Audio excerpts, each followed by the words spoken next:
మామూలుగా చెప్పాలంటే మన ఇండియన్ ఆర్మీ నిజానికి అంటే నాకు అనిపిస్తుంది మన డెవలపర్స్ ఎవరైతే ఉంటారో సైంటిస్టులు వీళ్ళు నిజంగా గ్రేట్ సార్ నిజంగా.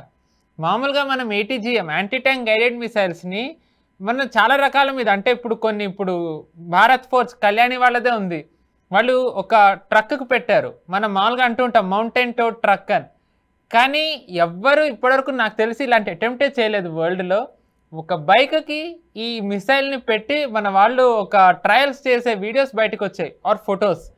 అంటే చెప్పాలంటే నిజంగా మన వాళ్ళు ఉన్న లిమిటెడ్ వాటిలలో ఎక్స్‌ట్రార్డినరీగా ఆలోచించి నిజానికి చెప్పాలి అంటే ఉన్న లిమిటెడ్ టైమ్‌లో, లిమిటెడ్ రిసోర్సెస్‌లో, లిమిటెడ్ మనీలో వాళ్ళు అద్భుతాలు చేస్తున్నారు అనడానికి దీనికంటే ఒక పెద్ద ఎగ్జాంపుల్ కావాలా సార్? ఆ పేరులో మనకు అర్థం చేసుకోవచ్చు. Anti tank guided missile, ATGM. Anti ట్యాంక్లని టార్గెట్ చేయగలిగింది గైడెడ్ మిసైల్. అంటే దాన్ని గైడ్ చేయొచ్చు. అంటే దాన్ని మళ్ళీ టెక్నాలజీలో ఎలా ఉంటుందంటే సిగ్నేచర్, హీట్ సిగ్నేచర్ పట్టుకుంటుంది అది. దాని యొక్క ఎదురు ఉన్నటువంటి ట్యాంక్ యొక్క హీట్ ని దీనికి అనుసంధానం చేసామంటే ఆ హీట్ ఎక్కడికి వెళ్ళినా దాన్ని వేడి కొడుతుంది. ట్యాంకులు కదులుతూ ఉంటాయి. కదులుతున్న ట్యాంక్ ని ఇది గైడ్ చేసి దాన్ని అలాగా వెనకాల వెంటాడి వెళ్ళి కొడుతుంది.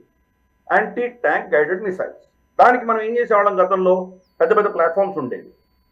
బహుశా మనకు ట్యాంకుల మీదో లేకపోతే ఆర్మర్డ్ పర్సనల్ క్యారియర్స్ మీదనో ఇతరత్ర ప్లాట్ఫామ్స్ మీద దాన్ని మనం తయారు చేసేవాళ్ళం. మనకు తెలుసు ప్రపంచ యుద్ధం, రెండవ ప్రపంచ యుద్ధం తర్వాత అన్నిటికంటే చాలా పెద్ద ట్యాంక్ యుద్ధం ప్రపంచంలో ఎక్కడైనా జరిగిందంటే లోంగోవాల్లో జరిగింది. మనకు జైసాల్మేర్ దగ్గర లోంగోవాల్లో 1971లో జరిగింది ఇది. దాని మీద సినిమా కూడా తీశారు, బార్డర్ అని. చాలా అత్యాధునికమైనటువంటి ట్యాంకులు పాకిస్తాన్ దగ్గర ఉండేవి.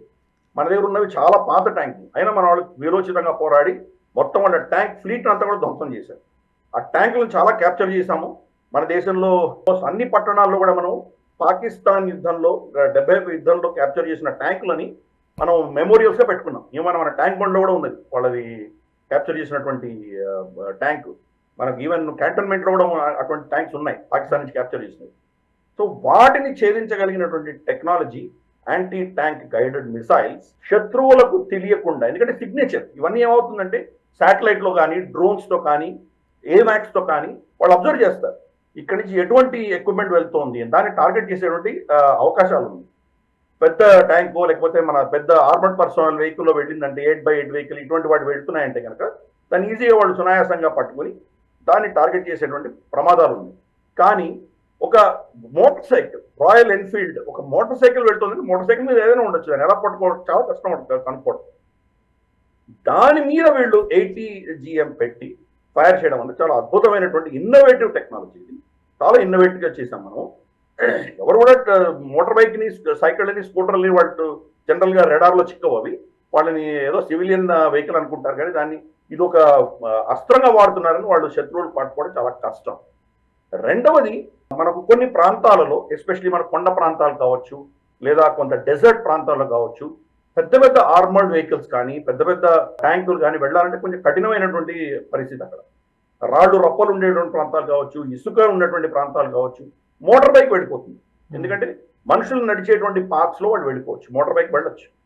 సో కాబట్టి మోటార్ బైక్ని తీసుకువెళ్ళి దాన్ని వాడి మనం టార్గెట్ చేయడం. Hit and run cases, for instance మనం దాన్ని ముందర ఉన్నటువంటి గ్రామాల్లో పెట్టామంటే కనుక శత్రువుల యొక్క ఏవైతే మన ఇవి ఉంటాయో ట్యాంకుల కాలం ఏదైతే ఉంటుందో దాన్ని సునాయాసంగా కొట్టచ్చు. శత్రువు మనల్ని డిటెక్ట్ చెయ్యలేనటువంటి ఒక అద్భుతమైనటువంటి ఎక్స్పెరిమెంట్ జరిగింది. అది మనం చాలా వైరల్ అయింది ఫోటోగ్రాఫ్. మనకు ఒక బుల్లెట్ మీద, రాయల్ ఎన్ఫీల్డ్ బుల్లెట్ మీద దాన్ని ఎక్విప్మెంట్ పెట్టి ఫైర్ చేయడం అనేది చాలా ఇన్నోవేటివ్. అంటే out of the box thinking. మనం ఏదో మన గతంలో తెలుసు, మహాభారతం రామాయణంలో రథంలో వెళ్తేనే యుద్ధం చేయాలి అలా ఉండేటువంటి మానసికత నుంచి ఏ ప్లాట్ఫామ్ నుంచి అయినా మనం ఫైర్ చేయగలిగినటువంటి ఒక ట్రైనింగ్, దానికి సంబంధించినటువంటి ప్రోటోకాల్స్, దానికి సంబంధించినటువంటి అనుభవం మనం తెచ్చుకుంటున్నాం. నిజంగా రేపటి రోజు యుద్ధం వస్తే కనుక మన పెద్ద పెద్ద ఎక్విప్మెంట్స్ అన్ని టార్గెట్ అయినా కానీ కూడా మనం ఇటువంటి చిన్న చిన్న ఈవెన్ బైక్స్లో కూడా వెళ్ళి కొట్టగలిగినటువంటి ఒక ట్రైనింగ్, ఒక ప్రోటోకాల్ మనం తయారు చేసుకుంటున్నాం. అందుకని ఇది చాలా వినూత్నమైంది. నాకు తెలిసి ప్రపంచంలో ఏ దేశం కూడా ఇటువంటి ఎక్స్పెరిమెంట్ చేయలేదు. ఓకే, హ్యాండ్ హెల్డ్ ఏటీజీఎంస్ కూడా ఉన్నాయి, కొన్ని షోల్డర్ ఫైర్డ్ ఉంటాయి కొన్ని, కానీ వాటిని కూడా బహుశా ఆర్మీ కాలం ఎక్కడున్నా టార్గెట్ చేయొచ్చు. కానీ సివిలియన్ బైక్లో వెళ్ళి కొట్టగలిగితే కనుక శత్రువులు పట్టుకోవడం ఆల్మోస్ట్ నెక్స్ట్ ఇంపాసిబుల్. అందుకని ఇది అవుట్ ఆఫ్ బాక్స్ ఆలోచన చేసినటువంటి మన సైన్యాధికారులకు, తర్వాత దీని ఎక్స్పెరిమెంట్ సక్సెస్ఫుల్ గా చేసినటువంటి వ్యక్తులందరికీ కూడా నా అభినందనలు తెలుపుతాను. ఈ వీడియో మీకు నచ్చినట్టయితే లైక్ చేయండి, 10 మందికి షేర్ చేయండి. అలాగే కామెంట్ల రూపంలో మీ అభిప్రాయాలను మాతో పంచుకోండి. Nationalist hub group of channels ను సబ్స్క్రైబ్ చేసుకుని తెలుగునాట జాతీయవాద జర్నలిజాన్ని ప్రోత్సహించండి. ఈ వీడియో కింద ఉన్న బెల్ ఐకాన్ పై క్లిక్ చేయడం మర్చిపోవద్దు.